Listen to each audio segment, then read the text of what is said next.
So we figured we would let you in on the behind the scenes stuff of how this all came together. I'm Gary Scott Thomas. I'm the host of Here's What We Know, the podcast on GaryScottThomas.com. We're up to like 252 episodes.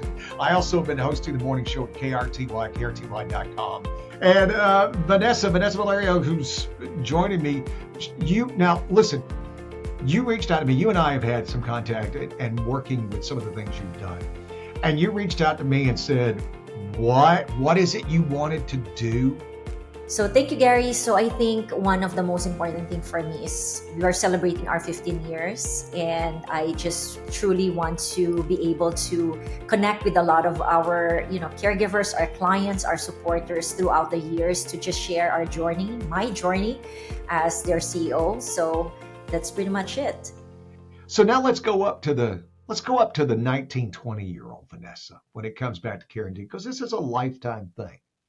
What had you learned by then that made you go, okay, this is where I want to go with my life? And where was that? Where was that you wanted to go with your life?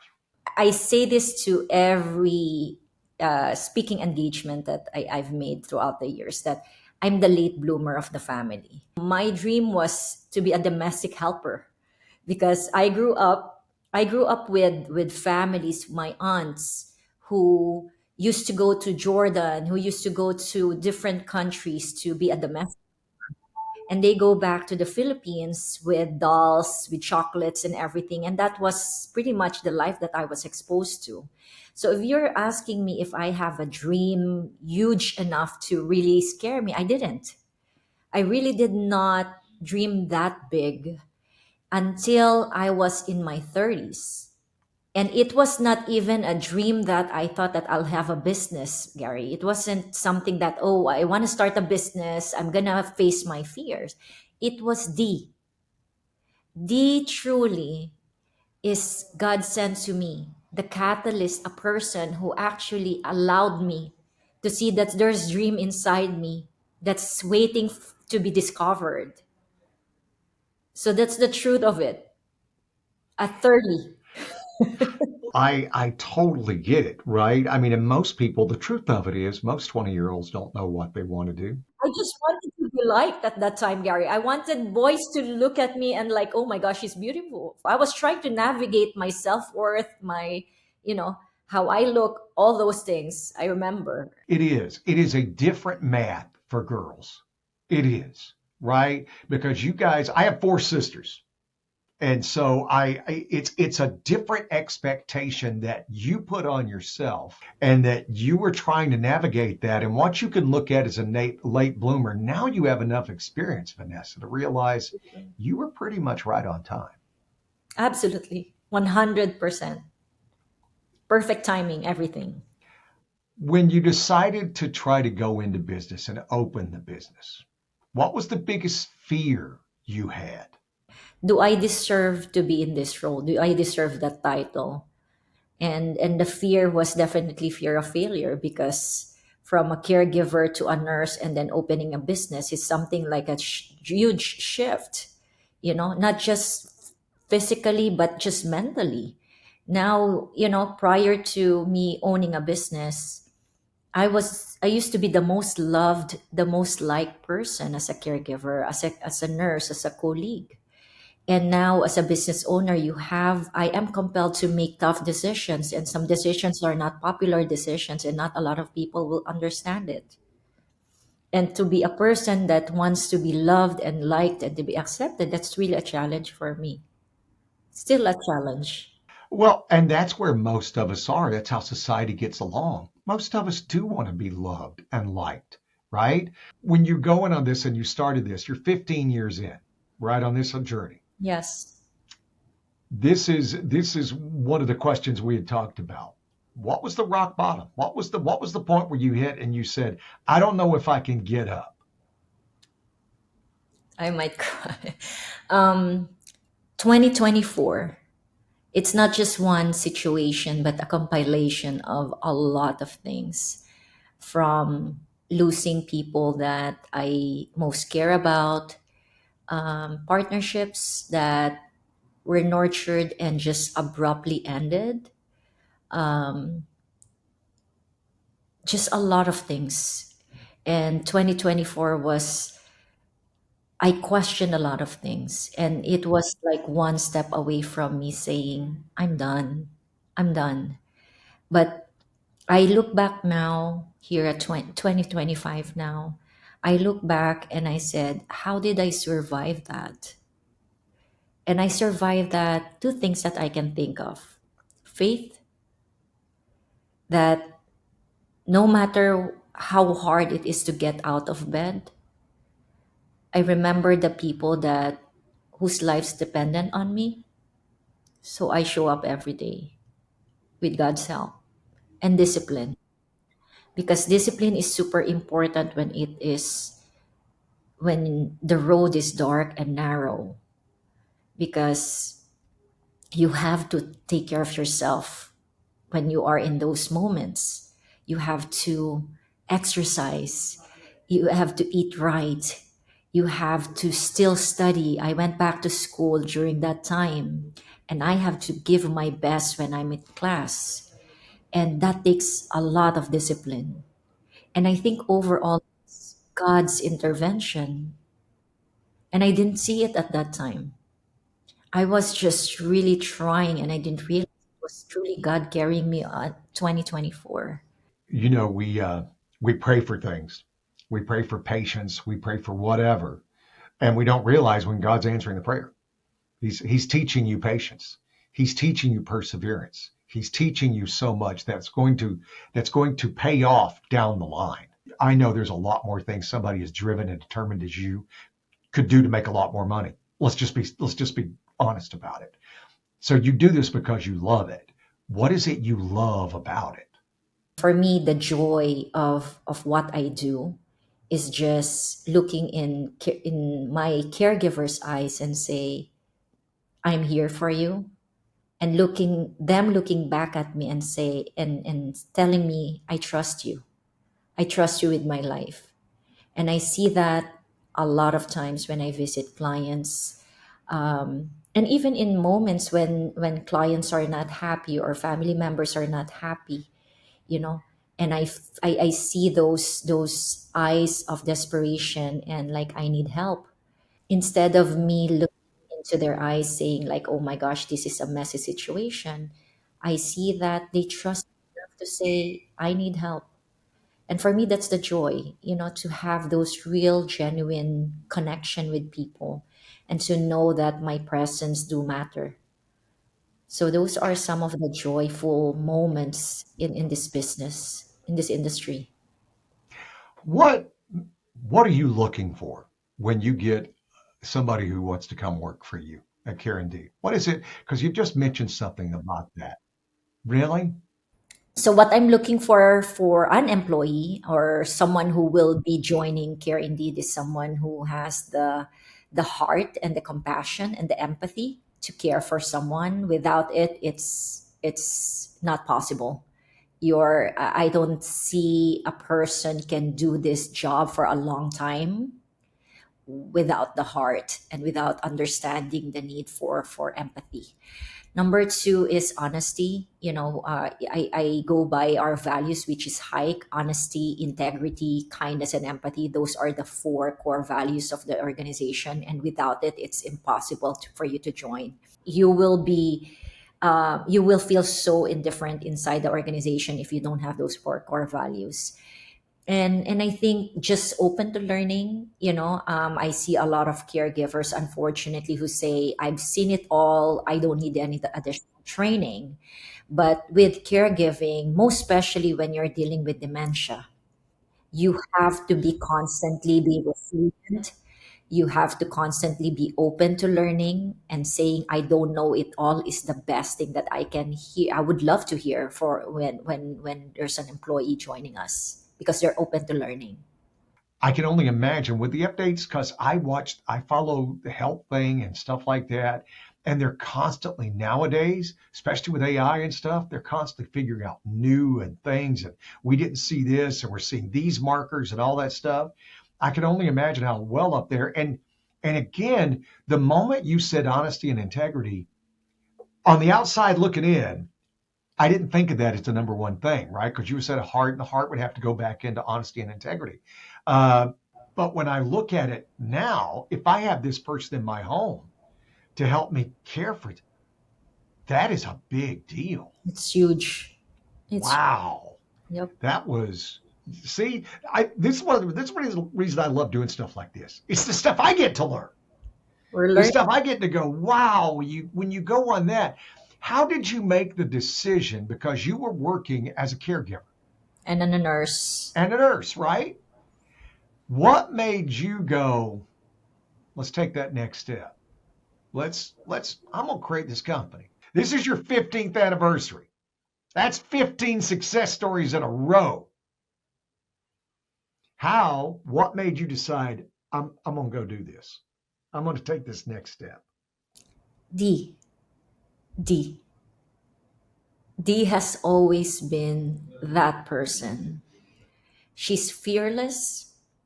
She's an innovator. She's a visionary. She sees people um, with abilities that even that person is not aware of at that moment. She pushes things, pushes people, sometimes to the point of breakdown because she wants to make sure that they are better once they join Care Indeed. And a lot of people don't understand that. I can't understand it at times. So it's D. I honestly think that God gave D to me to be that catalyst for me to be not too scared anymore. I hear you. I think it's cool that she sees the potential. And it goes back to answering the original question. You saw the potential. She's taught you to see the potential in every situation because every situation has a potential. Doesn't mean it's always going to go right, but it also doesn't mean it's always going to go wrong. And to know that you are continuing that, to sit back and go, I see the potential. Here's the risk. Yeah, but the potential's worth it. Mhm. And we sit back and think about all the things. Jeff Bezos in his garage. Correct.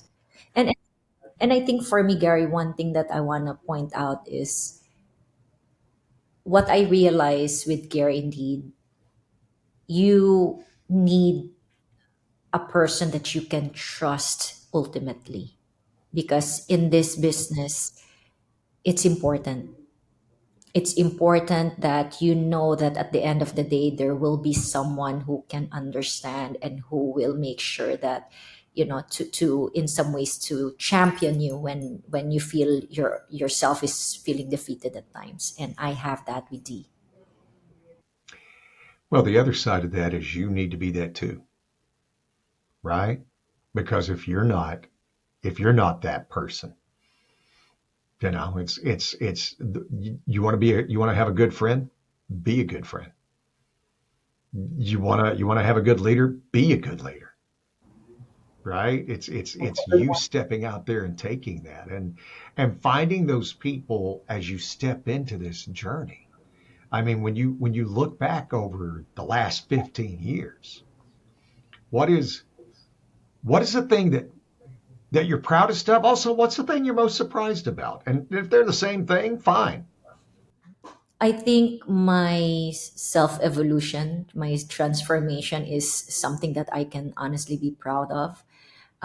15 years ago, I didn't, I cannot imagine that I can survive what I've survived in the last 15 years.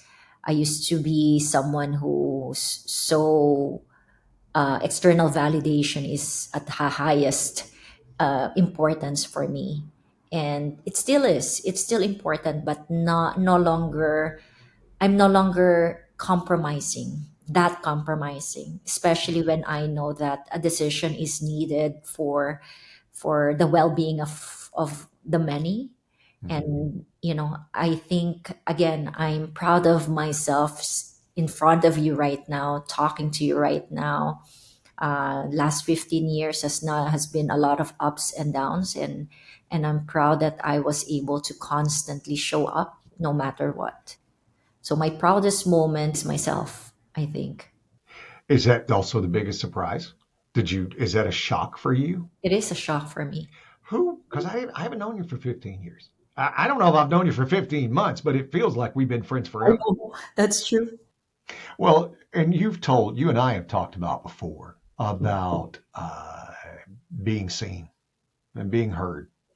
And your experience, as you were just saying that, it made me think of it that I would think that as a leader, that is one of your priorities, that you see people and you hear them and you make sure they know that because the experience you had when you didn't feel that way or when you felt you had to seek approval by, I get it. I get it.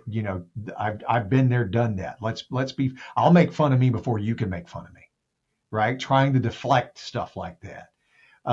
And I'm sure you can see through the armor pretty well. That's true, Gary, that I think as a leader you have to people wants to be seen. People wants to be validated, and I think that's the primary responsibility of as a leader, you know, to make sure that they are heard genuinely. There's spaces where, what I realize in the company is sometimes even though you tell them, hey, speak up, but there's still a lot of different factors that you have to consider why they're not speaking up, or is it the right space, is it the right time, are you the right person that they need to talk to. It's a lot of all this mixture of things that we have to factor in, and I think once a leader, and something that I strive for every day, is when people start talking to you, even on, like, things that you feel like, wow, it only means that you've done something good and something right.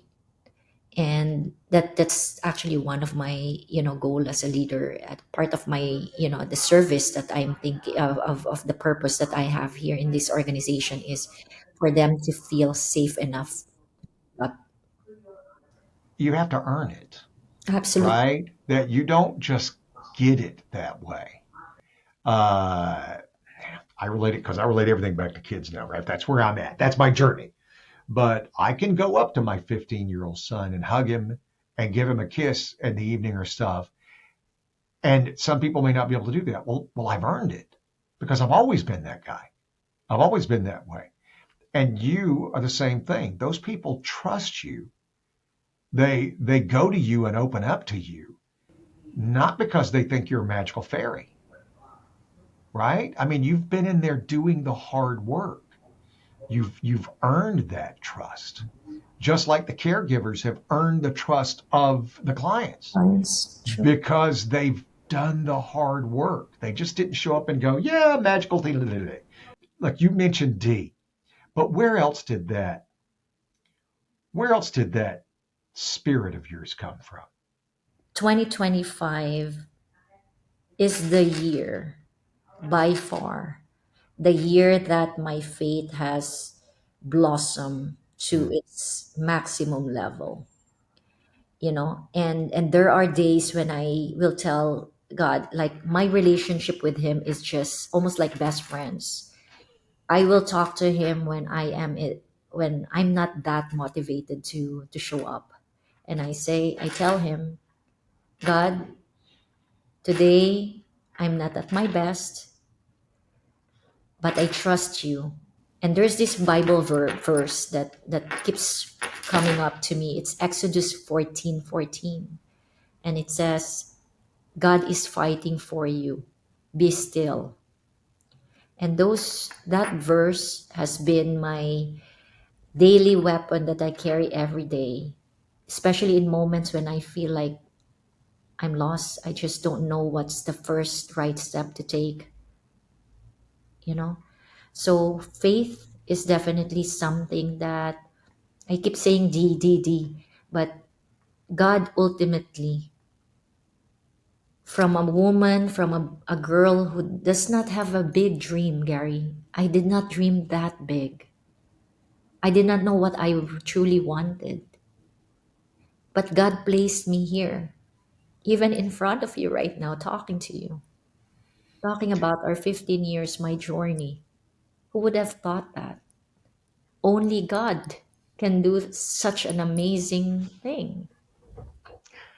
I understand that, and it resonates so true because you and I, different parts of the world, different journeys, same path, right? And I totally understand where you're coming from. I start each one of these things. And my wife and family can tell you. Before I sit down to record, I sit down and pray. And all I say is, Lord, let me say what you need me to say, whatever it is. And sometimes, you know what he tells me? Shh, just listen. Just let them. And the answer is like you just said. It's one of those deals where it was my turn to just sit back and listen because it is. And what I remember talking to you one of the first times I ever had a chance to sit back and talk to you. And I told you, and I've said this to you. I said this before we started recording today. I know God's got big plans for you, bigger than what you're even doing now. And when you were saying that, I decided to do this and do that. It was you stepping out on faith. It was you being pushed in direction, saying, no, I've got bigger plans for you. I've got things I need you to do. I've got people I need you to touch. I've got people I need you to inspire. And you're just the way I designed you. I gave you all those experiences so you could be able to deal with that when a caregiver comes up and has been there, or when somebody's having financial difficulties, or when somebody doesn't see the good in them. All that stuff that you went through. It's wonderful to see a journey like this. And 15 years. And it's gone by, I would be willing to bet it's gone by quick. Oh, super. Very, very fast. I didn't realize. I remember our first client, and Dee and I were preparing for in-person assessment. And we were thinking like, how are we going because we're competing with like multiple agencies. How will this person trust us when we're just like, 7-month old or 6-month old business?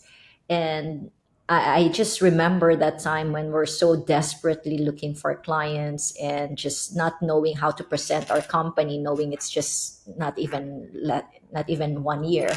So and here we are 15 years later, and we've been so blessed with people who's repeat clients, people referring us through word of mouth, caregivers returning, so there's a lot of things to be grateful for that sometimes I forget. 2024 is a rough year. 2025 is a great year. 2026 could be an amazing year, or it Right. could be a tumultuous year. It will be, and I think, Gary, I was while you were talking, I remember always been someone who's scared of uncomfortable situations. I've always been so scared of having crucial conversations with people. I always tell my brother and my sister, I tell them, I want you to teach my nephews and nieces that failure is part of life, that failure is needed for them to be stronger, for them to face the real world.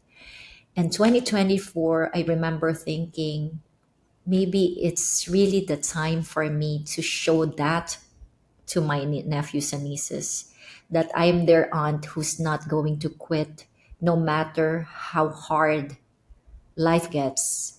Even she's crawling, that she's still going to show up crawling in life. And that was a moment for me that they serve as also my inspiration to keep moving forward and to show them that I survive every day despite those thoughts, despite of those struggles. And owning a business doesn't mean just being that elegance, the luxury, the beauty, the money that it Mhm. brings, right? It builds your character, and you have to have the choice whether you're going to the left direction where you're going to have that easy way out, or going to that, the tumultuous highway, but at the end you're going to be definitely a wiser, a stronger human being. See, that's beautiful when you can relate it back to your family and when you're trying to sit back and go, because yeah, there's nothing more true than that. You are going to face challenges. I don't care who you are. You are going to face challenges. So you might as well get used to the challenges now. And again, going back to our childhood, it served us to know that it's always going to be a challenge. My mother's favorite saying was, "This too shall pass." Good or Oh bad. my gosh, same here. Good or bad. This too, If everything's going great, this too shall pass. too shall And if pass. everything's going bad, This too this shall too shall pass. pass. So we're gonna wrap this up, because otherwise you and I'll just talk forever and people will just be like, "I'm done." And that's what we do when we get together, is we end up talking. And last time we were at an event with just a whole bunch of other people, and who everybody wanted to talk to Vanessa. And here I am just We're talking. monopolizing her time. And everybody, they were literally standing in line trying to talk to her, hoping, "Would you just shut up, guy? Just shut up." And I'm like, I'm sorry. I get it. I know. But 15 years, care indeed. Tell me what you're proud of. I'm proud of to have a company that continuously do what's right. Um, that a lot of our decision is based on people. I'm proud of the company that we're an honest business, um, a company that takes accountability if we make mistakes. I'm proud that our company continues to know that we are not perfect, that there's still a lot of room to improve, and we're open. We're working on that. I'm proud of